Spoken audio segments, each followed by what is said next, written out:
মাদক কেন গ্রহণ করা হচ্ছে, দ্বিতীয় প্রশ্ন মাদক কখন গ্রহণ করা হচ্ছে। প্রত্যয় আমারই বন্ধু, প্রাণ চাঞ্চল্যকর এই ছেলেটি হঠাৎ কেন যেন গোমরা হয়ে যায়। বা পিতামাতার বিবাহ বিচ্ছেদের বিষয়টি সে কোনোভাবে মেনে নিতে না পেরে মাদকাসক্ত হয়েছে। স্পিকার, আমি যখন তাকে জিজ্ঞেস করি তখন সে আমাকে উত্তরে বলে যে সিমিন, আমি যখন ঘুমের ওষুধ খাই না তখন আমার শান্তি লাগে, আমি না সব ভুলে যাই। মা বাবা যতই ঝগড়া করুক না কেন আমার কিছুই আমার কানে যাচ্ছে না। স্পিকার, সে আমাকে সেটিও বলেছে যখন আমি দেয়ালে আঘাত করি তখন দেয়াল দুলে কিন্তু আমার হাত দুলে না। ফিরে আসছি আবারও আমাদের বিরোধী দলের বক্তাদের কাছে। আহ্বান করছি মাননীয় বিরোধী দলীয় উপনেতা মার্জিয়া কবিরকে এই পর্যায়ে তার বক্তব্য প্রদান করার জন্য। 48, 52, 71 আর 90, 21 শতকের প্রেরণা। এখনই সময় হবে হবে নতুন স্বপ্নের সূচনা। আর এই নতুন স্বপ্ন সূচনার অগ্রযাত্রা আজ থেমে গেছে যুব সমাজের অবক্ষয়ের কারণে। ধন্যবাদ স্পিকার, আজকের এই মহান সংসদে আমাকে ফ্লোর প্রদানের জন্য। মাননীয় প্রধানমন্ত্রী কর্তৃক উত্থাপিত প্রস্তাবটি হচ্ছে এই সংসদ মনে করে যে যুব সমাজের অবক্ষয়ের প্রধান কারণ মাদক। স্পিকার, আমি যখন এই বিষয়টি পেয়েছি বিরোধিতা করার জন্য তখনই আমার মনে দুটি প্রশ্ন জেগে ওঠে। প্রশ্ন, মাদক কেন গ্রহণ করা হচ্ছে, দ্বিতীয় প্রশ্ন, মাদক কখন গ্রহণ করা হচ্ছে। এই দুটি প্রশ্নের উত্তর যখন আমি বের করছি ঠিক তখনই দেখা গেছে যুব সমাজের অবক্ষয়ের কারণে আজকে মাদক গ্রহণ করা হচ্ছে, মাদকের কারণে আজ যুব সমাজের অবক্ষয় নয়। স্পিকার, আর এরই মাধ্যমে আমার দলীয় অবস্থান স্পষ্ট হয়ে যায় এবং সরকারি দলের অবস্থান পুরোপুরি ভেঙে পড়ে। স্পিকার, সরাসরি চলে যাচ্ছে আমার দলের নেতা কর্তৃক অর্পিত দায়িত্বে। আমি আজকে আমার জীবনের বাস্তবধর্মী একটি কাহিনী বলবো। প্রত্যয় আমারই বন্ধু, প্রাণ চাঞ্চল্যকর এই ছেলেটি হঠাৎ কেন যেন গোমরা হয়ে যায়। বা পিতামাতার বিবাহ বিচ্ছেদের বিষয়টি সে কোনোভাবে মেনে নিতে না পেরে মাদকাসক্ত হয়েছে। স্পিকার, আমি যখন তাকে জিজ্ঞেস করি তখন সে আমাকে উত্তরে বলে যে সিমিন, আমি যখন ঘুমের ওষুধ খাই না তখন আমার শান্তি লাগে, আমি না সব ভুলে যাই। মা বাবা যতই ঝগড়া করুক না কেন আমার কিছুই আমার কানে যাচ্ছে না। স্পিকার, সে আমাকে সেটিও বলেছে যখন আমি দেয়ালে আঘাত করি তখন দেয়াল দুলে কিন্তু আমার হাত দুলে না। স্পিকার, এই ক্ষেত্রে যে ভালোবাসা তার পিতামাতার কাছ থেকে পাওয়ার কথা ছিল সে শান্তি নাকি সে মাদকের কাছ থেকে পাচ্ছে। আর এই ক্ষেত্রে যদি মাদকাসক্তি প্রধান কারণ হয় তাহলে কেন সচেতন পরিবারের একজন সদস্য হয়ে আপনি মাদক গ্রহণ করছেন না? প্রশ্ন রয়ে গেল জাতির এই মহান সংসদে, প্রশ্ন রয়ে স্পিকার সরকারি দলের কাছে। স্পিকার, আজকে লক্ষ্য করুন আমাদের দেশে 24.5% যে ছেলে মেয়ে রয়েছে তারা ইচ্ছার বশে পড়ে মাদক গ্রহণ করছে।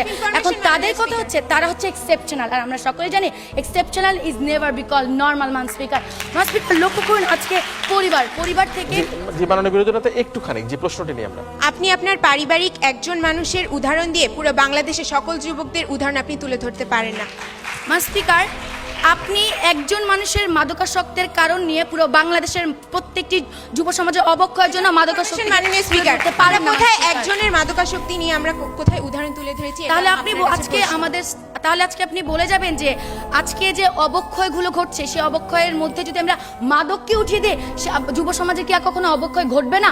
আর যখন মাদক ছিল না তখন কি যুব সমাজে অবক্ষয় ঘটেনি? আশা করি অবশ্যই উত্তর দিয়ে যাবেন।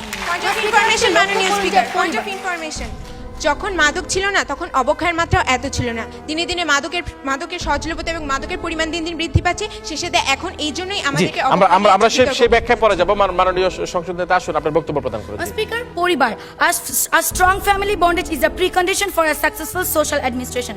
পরিবার থেকে একটি সন্তান সামাজিক নৈতিক মূল্যবোধ শিখে, কিন্তু আজকে এই সন্তানরা পরিবার থেকে সেই সামাজিক নৈতিক মূল্যবোধ শিক্ষা পাচ্ছে কি? স্পিকার, প্রশ্ন রয়ে গেল সরকারি দলের কাছে। স্পিকার, আজকে ঐশী হচ্ছে বর্তমানে আলোচিত একটি নাম, কিন্তু ঐশীর নৈতিক অবক্ষয় কখন ঘটেছে? যখন সে দেখেছে তার পিতা অবৈধ উপায়ে অর্থ উপার্জন করছে, ঠিক তখন ঘটেছে যখন দেখেছে তার পিতামাতা তারই ব্যাপারে অসচেতন। আর সেই নৈতিক অবক্ষয় তাকে ঠেলে নিয়ে গেছে মাদকের কাছে, মাদক তাকে সেই নৈতিক অবক্ষয়ের দিকে ঠেলে নেয়নি। স্পিকার, আজকে লক্ষ্য করুন যে আজকে শিক্ষাই জাতীয় মেরুদণ্ড। আর কতটুকু নৈতিকতার বিসর্জন দিলে আজকে আমাদের বাংলাদেশের সর্বোচ্চ বিদ্যাপীঠ ঢাকা ইউনিভার্সিটির কয়েকটি প্রাঙ্গণ আজ পরিণত হয়েছে গাধা রাস্তায়। স্পিকার, আর কত নৈতিকতার বিসর্জন দিলে আপনারা স্বীকার করবেন যে যুব সমাজের অবক্ষয়ের প্রধান কারণ কখনোই মাদক নয়? স্পিকার, আজকে যখন আমরা আরেকটা প্রশ্ন নেই, শেষ প্রশ্ন। জি, একজন বিবেকবান বিবেক সম্পন্ন মানুষ কি ইচ্ছা করে নিজের সচেতন জ্ঞানে সে কি সমাজের অবক্ষয় ঘটাবে? স্পিকার, প্রশ্নটি খুবই হাস্যকর। আমরা তো আজকে সেটাই বলছি, একটি সচেতন মানুষ কখনো মাদক গ্রহণ করছে না। যখন নৈতিক অবক্ষয় ঘটছে সম্পূর্ণ প্রশ্ন, মানুষের বিবেক কখন লোপ পায়? প্রতিপক্ষ মাদকের কারণে কি মানুষের বিবেক লোপ পাচ্ছে? যখন যে অসচেতন ধর্মীয় শিক্ষা মেনে চলছে না, সুশিক্ষার অভাব হচ্ছে, ঠিক তখনই নৈতিক অবক্ষয় করছে এবং ঠিক তখনই সে মাদক গ্রহণ করছে। আমি আমার বক্তব্য অনেক পরিবারে আজকে লক্ষ্য করুন যে অর্ডার প্লিজ। স্পিকার আর কতটুকু নৈতিকতার বিসর্জন দিলে তারা এটি স্বীকার করবেন যে যুব সমাজে অবক্ষয়ের পিছনে কখনোই মাদক প্রধান কারণ না স্পিকার। স্পিকার লক্ষ্য করুন, আজকে একটি যুবক যখন তার বাবার কষ্টের টাকায় লেখাপড়া করে যখন চাকরি পাচ্ছে না, যখন দারিদ্রতার কারণে তার সকল ইচ্ছাকে আজ কবর দিতে হচ্ছে, ঠিক সেই সময়টায় যে হতাশা, সেই হতাশাকে আপনারা বুঝবেন। সেই হতাশার কারণে আজকে সে বিভিন্ন ধরনের অপরাধ দিকে ঝুঁকে যাচ্ছে মান স্পিকার। আর অপরাধ কতটুকু মাদক নিয়ন্ত্রণ করছে আজকে আমার সেটি সরকারি দলের কাছে প্রশ্ন মান স্পিকার।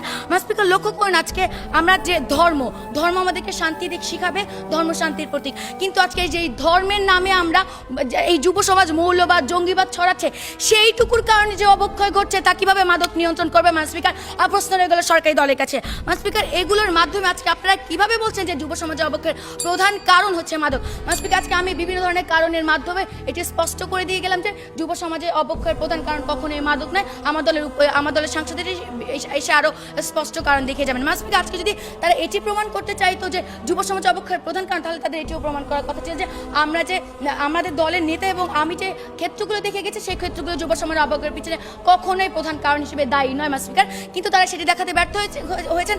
আশা করি সাংসদ এসে সেটি দেখিয়ে যাবেন।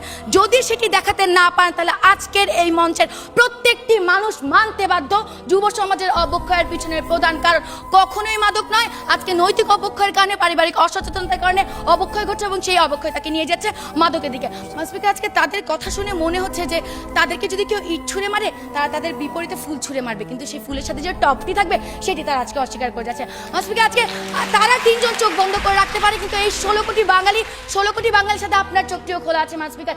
আপনি দেখতে পারবেন যে আসল সত্যিটা কি। তাই আজকে আমরা যুব সমাজের অবক্ষয় রোধ করতে চাই মান স্পিকার। তাই আজকে আপনার কাছে বিনীত আবেদন, এই সংসদে যাতে এই প্রস্তাবটি গৃহীত না হয় এবং যুব সমাজের অবক্ষয় রোধ করতে আপনি আমাদের সাথে এগিয়ে আসেন। ধন্যবাদ মান স্পিকার, ধন্যবাদ সবাইকে।